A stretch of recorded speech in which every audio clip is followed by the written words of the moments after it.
The day my brother introduced my father as our driver to his new business partners, I watched my dad smile and nod like it was the most natural thing in the world. I wanted to disappear. Not because I was embarrassed of my dad, because I knew exactly what was coming, and I knew my brother had no idea. My dad's name is Robert. He's 63 years old, and he still wears the same kind of clothes he's worn my entire life. Dark slacks, a plain button-down, shoes that are clean but never shiny. He drives a 2019 Ford F-150. He gets his hair cut at the same barbershop he's been going to for 30 years by the same man named Al, who charges him $18 and throws in a bad joke for free. If you saw my dad at the grocery store, you'd assume he was a retired school teacher, maybe a foreman at a construction company. Something honest, something solid, something completely unremarkable. You would never guess that he owns 47 commercial properties across 4 states. You would never guess that the building my brother was standing in, the one with the marble lobby and the floor-to-ceiling windows and the leasing office charging $8,500 a month per unit, had Robert Kane's signature on the deed. My brother's name is Christopher. He's 31, 3 years older than me, and he has always believed that the most important thing about a person is how they appear. Not who they are, not what they've built, how they look standing in a room, how other people receive them. He married a woman named Audrey 2 years ago, and together they have constructed a life that looks, from the outside, absolutely perfect. The apartment, the car, the weekend trips, the dinners at restaurants where you need a reservation 3 weeks out. What they don't have is stability. What they have is debt. Quietly accumulated, carefully hidden, the kind that only shows up when something goes wrong. Something was about to go wrong. I should back up. I grew up in a small house in Dayton, Ohio.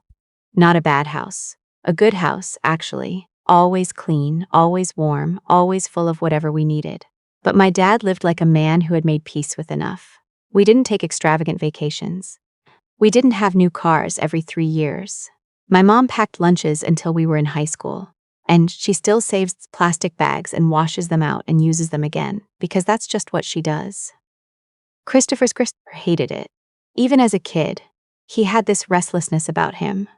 Like our life was a waiting room and the real thing was happening somewhere else. He was always looking at what other people had, always comparing, always wanting more and wanting other people to see that he had more. I understood it, in a way. Growing up, we didn't know what our dad actually had. He never talked about money, never. Not in the way most families don't talk about it, in that polite, uncomfortable way. But genuinely, truly never. He talked about work the way other dads talked about the weather. Casually. As if it didn't really matter either way. He started buying properties in his late 20s, before I was born. Small stuff at first. A duplex here, a strip mall there. He had a gift for it. Not for the glamour, but for the numbers. For seeing what something could be worth in 10 years if you just held on and took care of it and didn't panic. By the time Christopher and I were in middle school, he had more money than most people we would ever know. But we didn't know that. He didn't tell us. I want you to earn your own understanding of the world, he told me once, when I was maybe 15, and asking why we couldn't get the newer kind of TV. Not borrow mine. I didn't fully understand what he meant until much later. Christopher found out about the money in his mid-20s, not because my dad told him, but because he went digging. He'd gotten into some financial trouble after college, a bad investment in a friend's startup, and he came home one weekend, looking nervous and desperate. He must have found some paperwork, or talked to a relative, or put something together from the taxes, because by the time he left on Sunday, he had a different look in his eyes, a kind of calculation that hadn't been there before. He never let on that he knew, but he started calling more, started bringing Audrey around, started being the kind of son who remembers birthdays and sends flowers on Mother's Day, and says things like, "Dad, you've done so much for us. I just want you to know how grateful I am." My father is not a stupid man. He saw it. I think he saw it before I did, but he didn't say anything, because that's not how my father operates. He waits, he watches, he lets things unfold at their own pace, and then he speaks exactly once. And when he does, You understand that he has been several steps ahead of you this entire time. The business venture was Christopher's idea. He'd been working in commercial real estate for about 4 years, leasing, mostly, not ownership. And he'd found a partner, a man named Sutton Harwell, who had capital and connections and a very expensive wardrobe. Together, they were trying to close a deal on a mixed-use development in Columbus. They needed investors. They were, as Christopher put it to me over the phone one evening, very close to making something significant happen. He didn't ask me for money. He knew better. But what he wanted was an introduction. He knew our dad had contacts. He'd figured out enough by then to know that Robert Kane had been in this industry for decades, that people knew his name, that a word from him could open doors. He just didn't want anyone to know that Robert Kane was his father. I found that out by accident. I ran into Sutton at a coffee shop in Columbus. I was there for work, completely unrelated, and he recognized me from a photo. Christopher kept on his desk. We got to talking. He mentioned he was looking forward to the investor dinner that weekend. I mentioned my dad was going. He looked at me with this polite blankness and said, "Christopher mentioned his family driver might be stopping by to handle logistics. Is that your father?" I set my coffee down very carefully. "Yes," he said. "Robert, I think?" He said Robert would be helping with transportation for some of the guests. Very loyal man, apparently. Been with the family for years. I didn't say anything. I smiled, said something vague about schedules, and left. The dinner was that Saturday at a private event space in downtown Columbus. A converted warehouse, exposed brick, Edison bulbs, the kind of aesthetic that screams money to people who've recently come into some. There were maybe 30 people. Investment types, mostly. Some in development, some in finance, everyone in suits that cost more than my monthly rent. I told my dad what Sutton had said. I thought he'd be angry. I thought he'd call Christopher. I thought there'd be a confrontation, the kind we'd managed to avoid for years. Instead, he was quiet for a long moment. And then he said, "What time does it start?" 7, I said. "I'll be there at 6:30, he said. "I know the venue." Of course he did. I arrived at 6:40. My dad was already there, standing near the entrance, talking to one of the event staff. He was wearing his usual clothes, dark slacks, plain, button-down. He'd left his truck with the valet, who had looked at it with barely concealed skepticism. Christopher arrived at 7 on the dot with Audrey on his arm and Sutton just behind them. When Christopher saw my dad standing there, something flickered across his face, just for a second, a kind of alarm, and then he smoothed it over so fast I almost missed it. "Robert?" he said. "Good. You made it. Can you make sure the cars out front are moved around to the side entrance? Some of the guests are arriving soon." My dad looked at him for a moment. Just a moment. Then he nodded, pleasantly, and said, "Of course." I had to look away. The dinner started. People mingled. Sutton made his way around the room with Christopher, making introductions, building energy. My dad was quiet. He stood to the side, observed, accepted a glass of water from a passing server. A few people looked at him curiously. One of Sutton's associates, a man in a gray suit whose name I later learned was Philip, leaned toward another guest and said something. I was close enough to catch a few words. "Odd," he said. "Chauffeur." He laughed, quiet and dismissive. My dad heard it. I know he heard it. His expression didn't change at all. The presentation was at 8. Sutton took the floor. He was polished. I'll give him that. Confident and fluent in the language of opportunity and upside and community transformation. He laid out the development project with slides and projections and the kind of language that makes money feel inevitable. Christopher stood at the edge of the room looking like someone who'd been practicing this moment for years. Sutton opened the floor for questions. An older man near the back, someone I didn't recognize, asked about comparable projects in the region. Sutton started his answer, and then, smoothly, almost instinctively, he turned toward my dad, who was still standing quietly near the wall, and said, "Actually, could you refresh our drinks? I think we're running low." I felt my face go hot. My dad set down his water glass. He walked, unhurried, completely calm, to the center of the room. "I'll do that in just a minute," he said. "But I want to answer that question first, because I actually have some direct experience with developments in this corridor." Sutton laughed, politely confused. I'm sorry. The Hartfield complex on 5th, my dad said. I developed that in 2009. The mixed use on Broad Street, that was 2014. The residential towers on 4th. I sold those in 2019, but I oversaw the build from the ground up. He paused. I've also developed 2 properties within half a mile of the site you're proposing tonight. The room had gone very quiet. Sutton stared at him. I'm sorry, I don't think we've been properly introduced. Robert Kane, my dad said. I watched Sutton go through it in real time. The name, the recognition, the recalculation. I watched him search his memory and then land somewhere that made his expression shift entirely. Robert Kane, Sutton repeated, of Kane Property Group. That's right. Christopher had gone the color of old chalk. Christopher, Sutton said very slowly, still looking at my dad. This is your father? Christopher's mouth opened. Nothing came out. Audrey put her hand on his arm, and I could see from where I stood that her grip was tight. My dad turned to look at his son, just looked at him. The same patient look he'd given him at the entrance when Christopher had told him to move the cars. And then he turned back to the room.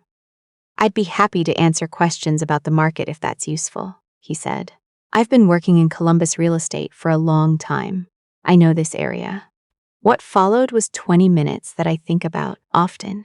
My dad stood in the center of that room and answered questions with the kind of specific, detailed, unshowable knowledge that can only come from decades of actual work. He talked about soil assessments and permitting timelines and contractor relationships and neighborhood council dynamics. He talked about a project that went sideways in 2011 and exactly what he did to recover it. He talked about the Columbus market in a way that made Sutton's polished presentation look like a brochure. People in that room had their phones out. Not to be rude, to look him up. I saw Philip, the man in the gray suit, who had laughed at him, go very still while he read something on his screen. Sutton, to his credit, recovered quickly. He pivoted toward my dad with the kind of fluid professionalism that probably made him good at his job. Robert, Mr. Kane, would you be willing to sit down and discuss this project further? I'd love your perspective. I'd be glad to, my dad said. He found a chair and sat down. Someone brought him a fresh glass of water.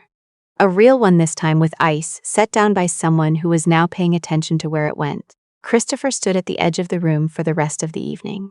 He didn't leave. He didn't approach my dad. He stood there with Audrey's hand still on his arm and watched his father talk to his investors with the ease of a man who had earned the right to speak in any room he chose to enter. I slipped out around 9:30. My dad called me on my drive home. You okay? I asked. Fine, he said. He sounded the way he always sounds, like a man who is simply himself regardless of circumstances. Good drive. Not much traffic. Dad. Are you going to say anything to Christopher? He was quiet for a moment. I already said everything I needed to say, he said. The question is whether he heard it. I didn't know what to tell him, so I just said, I love you. I love you too, he said. Drive safe. I didn't hear from Christopher for 6 days. When he finally called, he didn't apologize. Not directly. He said things like, it wasn't my best judgment, and I should have been clearer about the context, and I think I was nervous. And I made some poor choices. He spoke about his own behavior the way you'd describe a minor logistical error, an oversight. Something correctable. I asked him if he'd talked to Dad. I left a message, he said. I didn't say what I was thinking. What I was thinking was this. Our father spent 30 years building something that had nothing to do with how it looked. He drove a used truck and got $18 haircuts and wore the same shoes year after year because none of that was the point. The point was the work. The point was the actual, quiet daily discipline of building something real. And Christopher had spent years watching that and deciding the lesson was that appearances were so thin they could be manipulated, that you could just move the pieces around, introduce someone as your driver, make the room see what you wanted them to see. He had not understood anything. My dad called Christopher back that same week. They talked for a while. I don't know exactly what was said. My dad didn't tell me, and Christopher didn't either. What I know is that my dad agreed to meet with Sutton formally. Not as a favor, not as a silent investor standing in the background, as Robert Kane, in full, with his name on the correspondence and his terms on the table. The development deal went through, eventually. It took several more months and a number of difficult conversations, but it closed. My dad is listed as a co-developer. His expertise is credited openly. Sutton, who turned out to be more pragmatic than prideful, adapted quickly once he understood what he was actually working with. Christopher took longer. I think the hardest part for him was not the embarrassment of being found out, though that was real. The hardest part was having to look at his father and understand that all those years he'd spent trying to become impressive, trying to build a life that looked a certain way from the outside, he had been standing next to someone whose actual accomplishments dwarfed everything Christopher was chasing. And he'd been so busy curating the image of where he came from that he never stopped to actually look. He started showing up differently after that. At dinner, on the phone, not dramatically, not with grand declarations or emotional speeches, just differently. He asked our dad questions, real ones, about work, about how he'd learned, about what he'd gotten wrong over the years. He started listening when my dad answered instead of waiting for his turn to speak. Our dad never mentioned the dinner, never brought it up, never said, "You introduced me as your driver and I want to talk about that." He just moved forward, the way he always does, quietly and without fanfare, leaving room for people to figure things out at their own pace. That's the thing about my father that took me years to understand. He doesn't teach by lecturing. He doesn't make his point by raising his voice or making a scene or sending you a bill for 30 years of being underestimated. He teaches by simply being who he is, consistently, in every room he enters, and then waiting for the room to catch up. There was one moment, a few months after the dinner, that I keep coming back to. We were at my parents' house for Thanksgiving, the whole family. My dad was in the kitchen, doing what he always does at Thanksgiving, checking on the turkey every 45 minutes, watching football in between, staying out of the way. Christopher was there with Audrey. The kids were running around. It was loud and warm and slightly chaotic in the way holiday meals always are. At some point, Christopher came into the kitchen and just stood next to my dad for a minute, not saying anything. My dad handed him a dish towel. Christopher took it. They stood there together, drying dishes in silence, and something passed between them that I couldn't name but recognized. The particular quiet that exists between people who have worked something out without having to say it.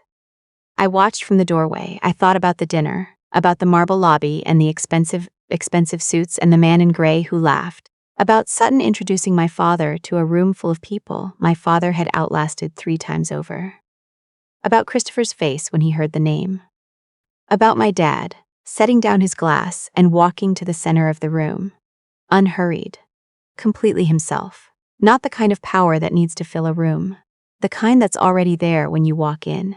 I've thought about this a lot since then, about what it means to build something so solid that no one's opinion of it can actually touch it. My dad built 47 properties, and not one of them knows how to be ashamed of itself. They just stand there. They just exist. I want to live like that eventually, like something that just exists, sure of its own weight, indifferent to how it's being categorized in any given moment. I'm still working on it. But I had a good teacher. He gets his hair cut for $18, and he always tips Al 5. He drives a truck that's 5 years old. He doesn't tell people what he's built, unless someone asks. And if you introduce him as your driver, he will smile and nod and wait. Because waiting for my father is not passivity, it's the longest game. And he has never once lost it.